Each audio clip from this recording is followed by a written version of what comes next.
He's Rich Eisen, the NFL Network. Game coming up tonight. It'll be the Atlanta Falcons hosting the New Orleans Saints. Hi, Rich. DP, How greetings from Atlanta. Yeah? Or the ATL. Oh, I like that. Yeah. All right, sell this game tonight. Okay, I'll sell this game easily. The NFC South is up for grabs. We used to think it would definitely be between Atlanta and New Orleans. It's now between New Orleans and Carolina. And just when we're all ready to focus on how New Orleans can maybe battle for the top seed in the NFC on Monday Night Football in Week 13, Cam Newton looms larger in the Saints' rearview mirror. And Atlanta, with a nationally televised audience, would, I'm sure, like to tell everyone from sea to shining sea that there's still a pulse here. And they've got a short week at home against an opponent they love to beat. Even week one of this lost season came down to the last play where Tony Gonzalez had the ball in his mitts in the end zone. So tune in tonight. How was that? That's good. What kind of blame? Who's getting the blame in Atlanta? I don't know if there's any blame going around right now Really? because of the injuries that have been suffered here, and the aspect of a finger point, I think, only will become greater though if over the next 6 games they completely fall apart. A 2-8 season could hopefully for Atlanta wind up being 7-9. There is still even a chance that they could rip off maybe 6 straight wins to get a 500 season. That's highly unlikely. But showing that they have some momentum going into this offseason with some of these injured players like Sam Baker and Julio Jones coming back next year, that's why I don't think it's not in full-blown finger-point mode right now. But we definitely need to see how they finish up the last 6 games. It would certainly help to win tonight's game. Ahmad Brooks gets fined for the hit on Drew Brees. Isn't it enough that you get flagged for a hit on Drew Brees? Why do we have to fine everybody? Yeah, the insult after the injury. I mean, you penalized him, and it cost them the game, but now you fine him 15 or 16 grand because of that hit. Wasn't he already punished? Well, it is just It is just the way that the business is done, Dan. You can't sit there and go, well, the play was so borderline, and the call changed in many ways the tenor of the game. Had San Francisco recovered the ball up 3 around midfield, now they could have gone 3 and out and punted away, and the same result could have happened. You just don't know. But why fine him? But you can't just sit here and say, well, those circumstances mean, that's penalty enough. You can't do that in the NFL. It is either a finable hit or it is not. It is the same way that you can't say it was the offensive player's fault for assuming the crash position and putting their body in a way that is now struck by the defender in only a finable way. Does that make sense? That Breeze ducked to the point where he put himself in the spot where Ahmad Brooks would be flagged. So it's always on the defender. There is no gray area in the NFL. It is either a hit or not, a finable hit or not. Well, if it's Ndamukong Suh, I understand there's a history there. I don't have to factor in intent. Did Ahmad Brooks, does he have a history of this?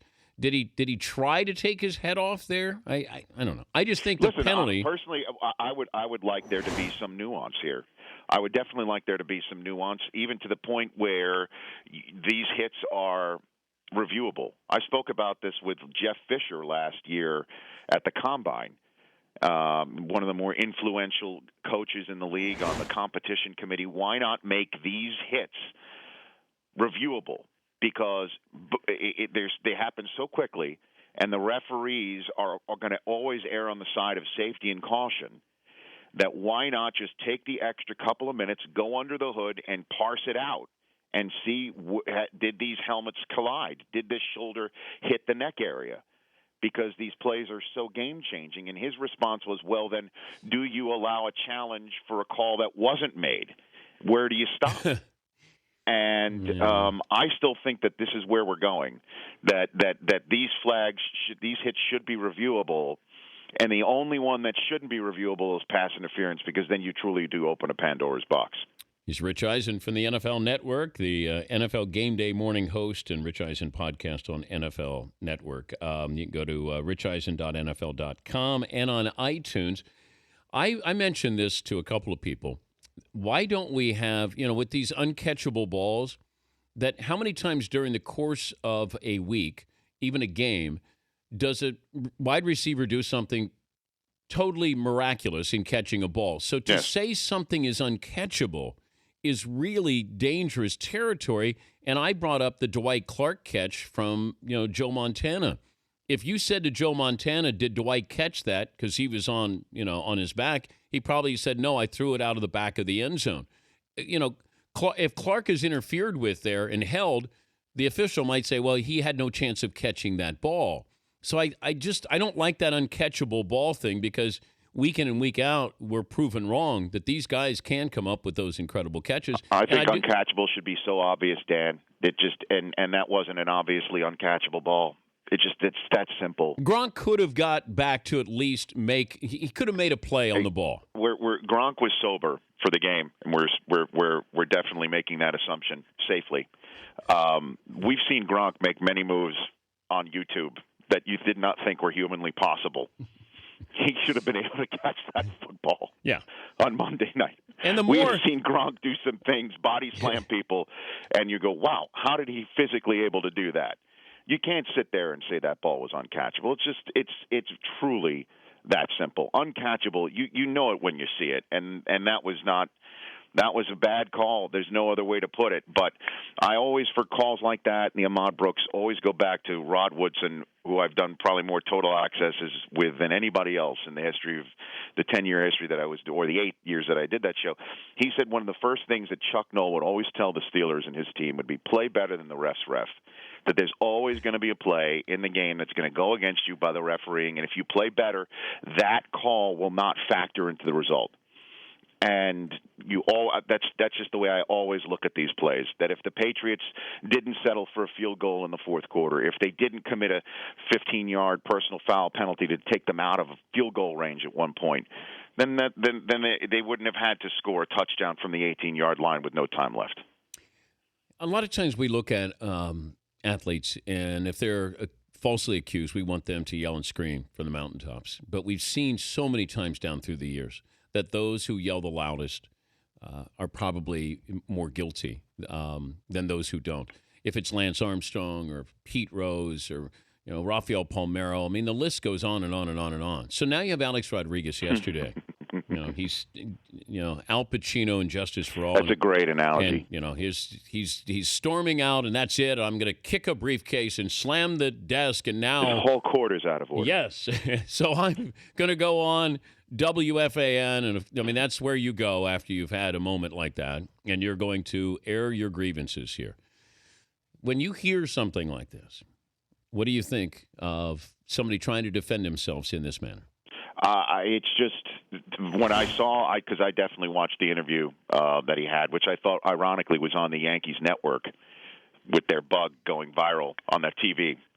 But I just thought, my Lord, this is a guy who has clearly gone all in. It's a legal strategy to take this thing to federal court to show that this thing is a mockery of a sham of two mockeries of a sham. And that said, him not hearing Bud Selig in this room accusing him clearly set him off, and that's the thing that they're going to be hanging their hat on right now as they move to federal court, that this was a play. And man, he's all in because he was as dead serious, like hand on the hair of children, that he was not guilty of anything, as he said to Francesa.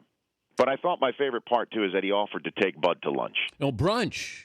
Was it brunch? Brunch. Was it really? Well, that's how real men, that he wanted to have brunch and coffee, let's settle it right, real men. Maybe it just could have been a scheduling thing, that he couldn't have had lunch, that he was free around 10:30 or 11 on the day that he offered to do it with no lawyers. I want honesty and hollandaise sauce right now. Right now. Yes.